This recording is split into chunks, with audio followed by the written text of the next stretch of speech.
नमस्कार दोस्तों, मैं हूँ ऋचा सिन्हा, एक बिहारन, और मेरे चैनल पे आप सभी का स्वागत है। तो दोस्तों, कैसे हैं आप सब?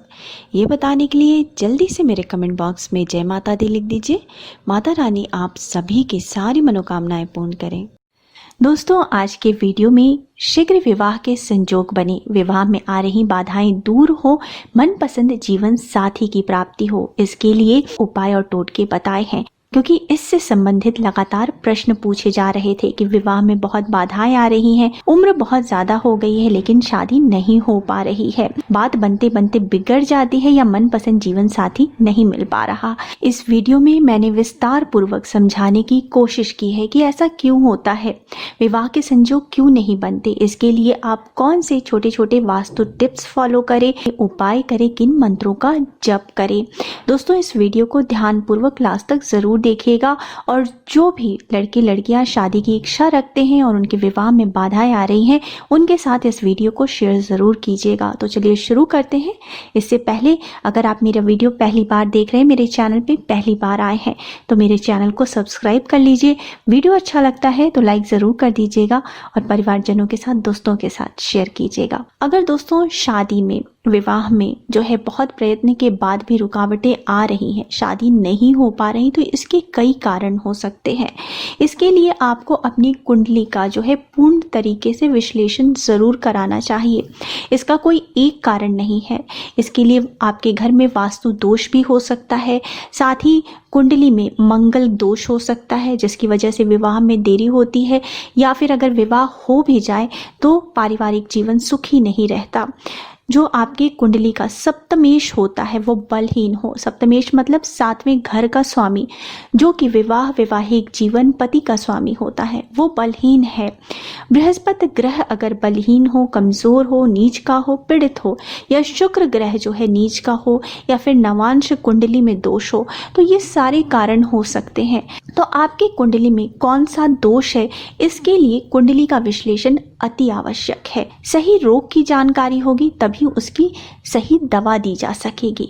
लेकिन इस वीडियो में मैं आपको कुछ वास्तु टिप्स दूंगी। जो लोग विवाह की इच्छा रखते हैं उन्हें किन वास्तु नियमों को फॉलो करना चाहिए, साथ ही कुछ ऐसे उपाय और टोटके बताऊंगी जिसको कोई भी कर सकता है। जो लोग विवाह की इच्छा रखते हैं, अगर इन वास्तु नियमों का और इन उपाय और टोटकों का अनुसरण करते हैं तो उनके विवाह के संजोग बहुत ही जल्द बनने शुरू हो जाते हैं। परंतु दोस्तों, इसके बाद भी अगर विवाह में रुकावटें आती रहें, विवाह का योग न बने, तो आप जल्द से जल्द अपनी कुंडली का विश्लेषण जरूर कराएं। ये मेरी आपको सलाह है।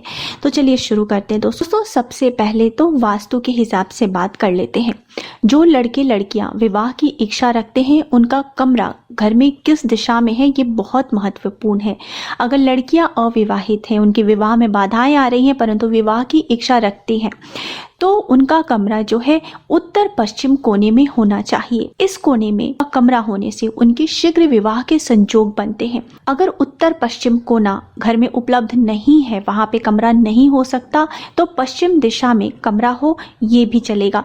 लेकिन जो है कभी भी उनका कमरा जो है दक्षिण पश्चिम दिशा में नहीं होना चाहिए। वहीं दोस्तों, लड़के जो विवाह की इच्छा रखते हैं परंतु विवाह में बाधाएं आ रही हैं, उनका कमरा पश्चिम दिशा में अर्थात वेस्ट डायरेक्शन में, या फिर दक्षिण दिशा में अर्थात साउथ डायरेक्शन में हो सकता है। वहीं अगर वो लड़का घर का सबसे बड़ा है, उसके ऊपर घर की पूरी जिम्मेवारी है, तो उसका कमरा घर के दक्षिण पश्चिम कोने में अर्थात साउथ वेस्ट कॉर्नर में होना सर्वोत्तम माना गया है। इसके साथ ही दोस्तों, विवाहित पति पत्नी के का कमरा भी अर्थात घर का मास्टर बेडरूम भी अगर दक्षिण पश्चिम कोने में हो तो ये सर्वोत्तम है। इसे पति पत्नी के रिश्तों में ठहराव आता है, स्थिरता आती है और आपसी प्रेम बढ़ता है। इसके साथ ही विवाह योग लड़के लड़कियों को अपने कमरे के रख रखाव पर भी बहुत ध्यान देना चाहिए। हमेशा कमरा साफ सुथरा होना चाहिए। बिस्तर पर चीजें बिखरी हुई बिल्कुल भी नहीं होनी चाहिए। साथ ही आपका अलमारी है कमरे में या टेबल है, उस पर भी सामान बिखरा भरा हुआ नहीं होना चाहिए।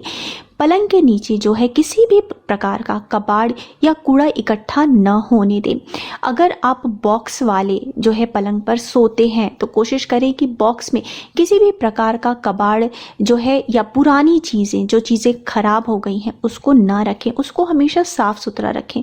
पलंग के नीचे किसी भी प्रकार के लोहे की वस्तु को ना रखें। चप्पल, जूते, इस तरह की कोई भी चीज़ें आपके कमरे में या पलंग के नीचे नहीं होना चाहिए।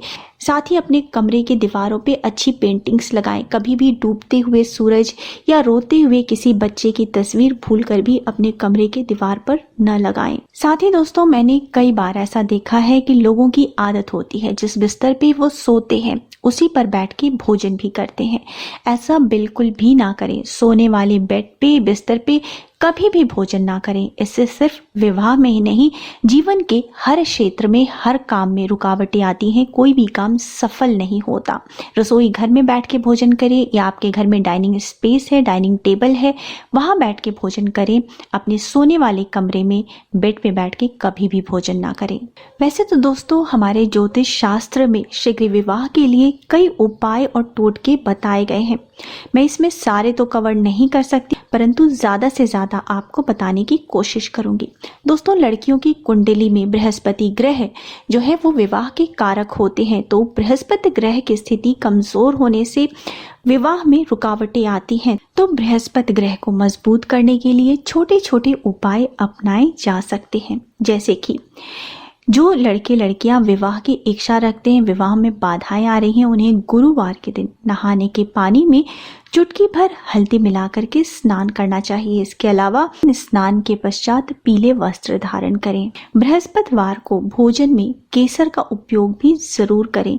शीघ्र विवाह की संभावनाएं बननी शुरू हो जाती हैं। साथ ही दोस्तों, गुरुवार के दिन केले के वृक्ष के सामने शुद्ध घी का एक दीपक जलाएं। केले के वृक्ष पर जल अर्पित करें, वहां प्रसाद अर्पित करें और वहीं पर गुरु बृहस्पति के 108 नामों का उच्चारण करें। और ऐसा करने से विवाह में आ रही बाधाएं जो है समाप्त होने लगती हैं और विवाह के संयोग बनने लगते हैं। इस उपाय को तब तक दोहराते रहें जब तक आपकी मनोकामना पूर्ण ना हो जाए। और दोस्तों, गुरुवार के दिन एक और छोटा सा उपाय कर सकते हैं कि आटे के 2 पेड़े बना लें, उस पे थोड़ी सी हल्दी लगा लें, साथ ही उस पे थोड़े से गुड़ और चने की दाल रख लें और इसको गाय को खिला दें। इससे भी विवाह के योग शीघ्र बनते हैं।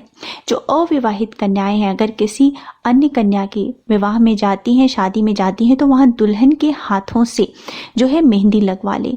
इस टोटके से माना जाता है कि जो अविवाहित कन्याएं हैं उनकी भी शादी की संभावनाएं बननी शुरू हो जाती हैं। साथ ही दोस्तों, गणेश जी को विघ्न हर्ता कहते हैं। सारे संकटों का विघ्न का गणेश जी नाश करते हैं। तो विवाह में आ रही बाधाओं को दूर करने के लिए गणेश जी की आराधना करें। जो लड़के हैं वो गणेश जी को लड्डुओं का भोग लगाएं और भगवान श्री गणेश के मंत्र ओम गम गणपति नमः का 108 बार जप करें। वहीं जो कन्याएं हैं वो गणपति को मालपुए का भोग लगाएं, भगवान गणेश की विधिवत पूजा अर्चना करें और उनसे विवाह में आ रही बाधाओं को दूर करने की प्रार्थना करें।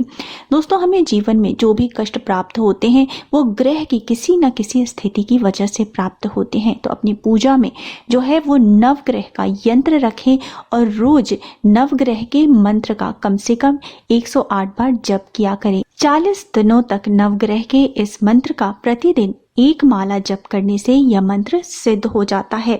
और यह मंत्र है ओम ब्रह्मा मुरारी त्रिपुरांतकारी भानु शशि भूमि सुतो बुधश्च गुरुश्च शुक्र शनि राहु केतव सर्वे ग्रह शांति करा भवन्तु। जब आपको नहीं पता कि आपके विवाह में बाधाएं किस ग्रह की स्थिति की वजह से आ रही हैं, तो आप इस उपाय को कर सकते हैं। और साथ ही आप नवग्रह से प्रार्थना करें कि विवाह में आ रही बाधाओं को दूर करें, आपकी मनोकामना को पूर्ण करें। वहीं दोस्तों, मंगल ग्रह की स्थिति की वजह से भी विवाह में बाधाएं आती हैं। तो उसके लिए क्या करें कि प्रत्येक मंगलवार को मंगल चंडी स्तोत्र का पाठ करें। शनिवार के दिन सुंदरकांड का पाठ करें और मांगलिक लड़के मंगलवार को हनुमान जी को सिंदूर चढ़ाएं। और मांगलिक लड़के लड़कियां कोई भी जो हैं वो अपने कमरे के दरवाजे को लाल या गुलाबी फूलों से सजाएं। वहीं दोस्तों भगवान शिव और माता पार्वती का पूजन भी विवाह की मनोकामना पूर्ति के लिए अत्यंत कारगर उपाय बताया गया है। अगर 16 सोमवार का व्रत कर सकें तो अति उत्तम है। अगर 16 सोमवार का व्रत नहीं कर सकते तो भी सोमवार के दिन सुबह सवेरे स्नान आदि से निवृत्त होकर साफ स्वच्छ वस्त्र धारण करके किसी मंदिर में जाएं, वहां पे शिवलिंग पर कच्चे दूध से अभिषेक करें, बेलपत्र भगवान शिव को अर्पित करें, अक्षत कुमकुम अर्पित करें, प्रसाद अर्पित करें।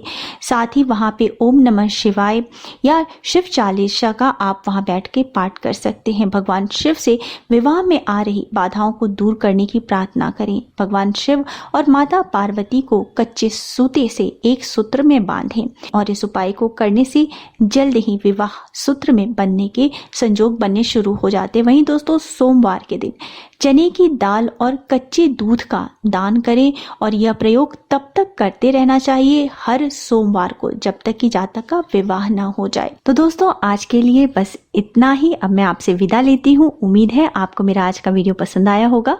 वीडियो पसंद आया है तो वीडियो को लाइक कर दीजिए, परिवारजनों के साथ दोस्तों के साथ शेयर जरूर कीजिएगा और मेरे चैनल को सब्सक्राइब करना मत भूलिए।